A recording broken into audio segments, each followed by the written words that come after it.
Have you ever told a stranger on a plane something you've never told your best friend? Maybe it was a stylist cutting your hair. Maybe it was someone you matched with online who you knew you'd never see again. Maybe it was a cab driver at 1 a.m. And somehow in that 15-minute ride, you said things out loud that you've never even said to yourself in the mirror. And then you go home. You sit across from someone who's known you for 10 years. Someone who loves you, and you say, "I'm fine." If that's ever happened to you, I want you to know you're not broken. You're not weird. You're not bad at opening up. You're human. And there's a reason this happens to almost everyone, even the people who seem the most emotionally open. Let's talk about it. Think about the last time you had a real conversation, the kind where you actually said what was going on inside you. Chances are, it wasn't with your family. It probably wasn't even with your closest friend. It was with someone temporary. Someone passing through. A seatmate.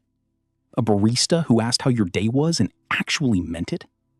Someone from a support group you'll never see again. There's something almost embarrassing about it, isn't there? Like, why can I tell a total stranger about my failed relationship, my fear of turning 30, my complicated relationship with my mother, but I can't tell my own sister? It feels backwards. Shouldn't closeness make honesty easier? Shouldn't the people who know us best be the ones we open up to the most? Logically, yes. Emotionally, not always. This matters more than we give it credit for, because the people we're most guarded with are often the people we most want to feel close to. And that gap between wanting closeness and being unable to be honest quietly shapes so much of our lives. It shapes marriages where two people feel lonely in the same room. It shapes friendships that look strong on the outside but feel hollow underneath. It shapes the quiet ache of being known by everyone and understood by almost no one. So if we want real intimacy, not performed intimacy, but the real thing, we have to understand why honesty feels safer with people who don't matter to us and harder with people who do. Here's the psychology behind it, and it's simpler than you'd think. Psychologists call it the stranger on the train effect. When we talk to someone we'll likely never see again, there's no consequence attached to our honesty, no relationship to protect, no history to contradict, no fear of them treating us differently tomorrow, because for them, there is no tomorrow. They're not going to bring it up at dinner next week. They're not going to look at you differently the next time you see them, because there won't be a next time. That absence of consequence creates something rare, emotional safety through distance. But with people we know, the ones we love, the ones we live with, the ones whose opinion actually matters to us, every word we say gets weighed. Not consciously most of the time, but somewhere underneath, your mind is asking, if I say this, will they see me differently? Will this change how they treat me? Will I regret this later when I have to sit across from them again next week? With strangers, there's no next week. With people we know, there's always a next week. So the closer someone is to our real life, the higher the emotional cost of being fully honest. Because if it goes wrong, we don't just lose a conversation. We risk losing the relationship, or at least changing it. Real quick, before we go on, if that explanation just made something click for you, that's exactly what this channel is for. Hit subscribe if you want more of these. Now let's see what this actually looks like in real life. You tell a random person at a wedding reception that you're going through a divorce, in detail, with emotion. Someone you met 20 minutes ago.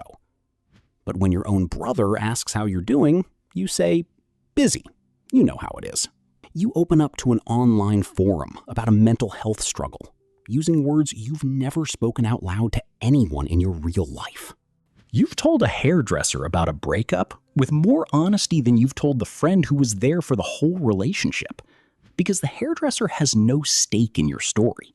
They won't remind you of it in 6 months. They won't bring it up when you're arguing about something else. None of this is dishonesty. it's self-protection. And once you see it that way, it stops feeling like a character flaw and starts feeling like something almost tender. But here's the part that goes deeper. The part most people don't say out loud. Sometimes we're not just afraid of being judged.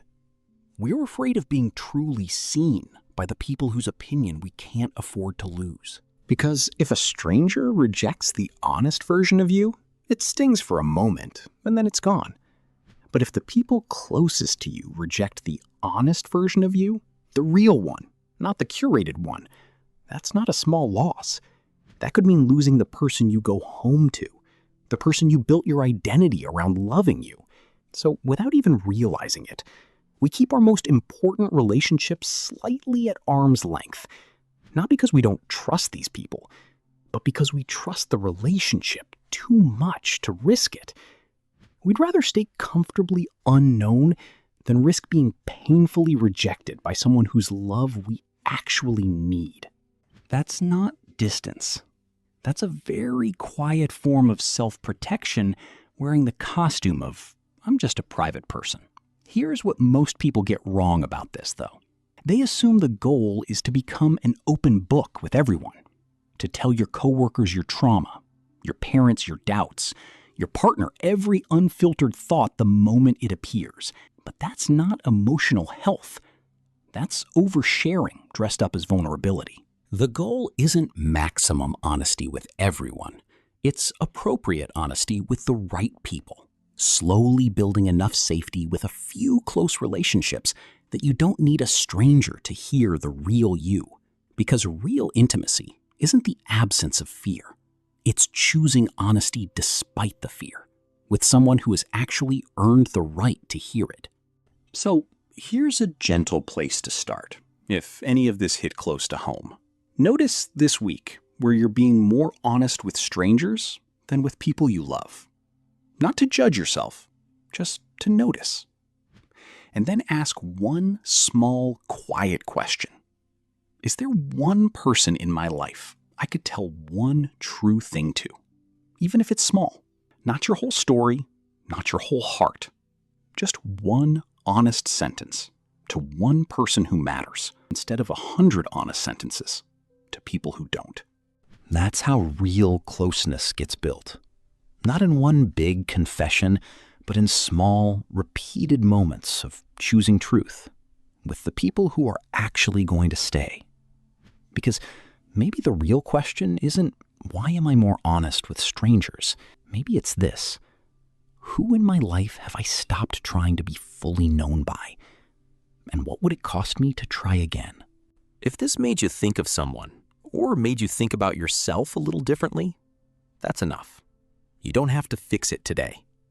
Just notice it. That's usually where change quietly begins.